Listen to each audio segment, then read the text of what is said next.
বিরিয়ানি রান্না করতেছি। মাংসগুলা আদা রসুন আগে দিয়ে দিয়েছি, ভিডিও করি না তো।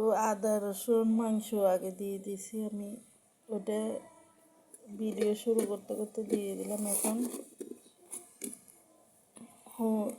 মশলার গুঁড়ি মরিচের গুঁড়ি 1 চামচ দিলাম। তারপর বিরিয়ানির মশলাটা দিয়ে দেবেন। আর মাংসর পরিমাণটা কম দেখাচ্ছে, আমি বেশি রান্না করব না, যেহেতু মানুষ কম তাই বেশি দিব না। তো এখন বিরিয়ানির মশলাটা পুরোটা দিলাম না, কেননা মাংসের পরিমাণও কম, চাউলও বেশি দেব না, 1 পট চাউলে রান্না করব। তো মাংসগুলো কষাই নিতেছি ভালো করে। এখন আমার তো টক দই নাই, বাসায় ছিল না, তাই লেবু দিয়ে একটু দুধ দিয়ে টক দই বানাইলাম। তো এখন চালগুলো দিয়ে দিলাম।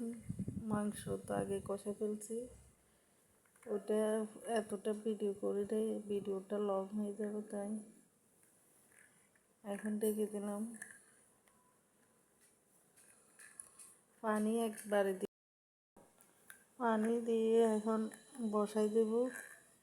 আর যেহেতু এটা সিদ্ধ চাল, তাই পানি দিতে এত প্যারা নেই, আতপ চাল হলে ভয় লাগে। তো এখানে বৃষ্টি ফোঁটা পড়তেছে, কয়েকটা বাতাস, মানে চুলা জ্বালাতে পারতেছি না।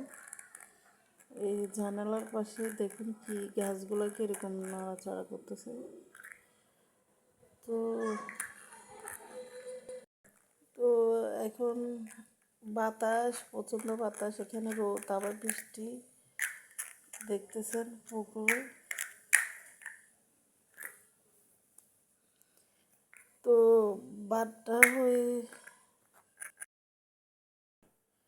তো রান্না শেষের দিকে, প্রায় ঝোলগুলা শুকাক, মানে সিদ্ধ চাল হিসাবে পানিটা একটু বেশি দিয়ে দিছি, তারপরেও সমস্যা নাই, ভাতটা সলাই। তো ভাতগুলো তাই তো রান্না হয়ে গেছে, আর ভাতগুলো ঠান্ডা হলে ঝরঝরা হয়ে যাবে। আজকে কোনো প্ল্যান ছিল না রান্না করা, বিরিয়ানি মনে চাইলো, বাসায় যা ছিল তা দিয়ে রান্না করছি। ভিডিওটা কেমন লাগে আপনারা জানিয়ে,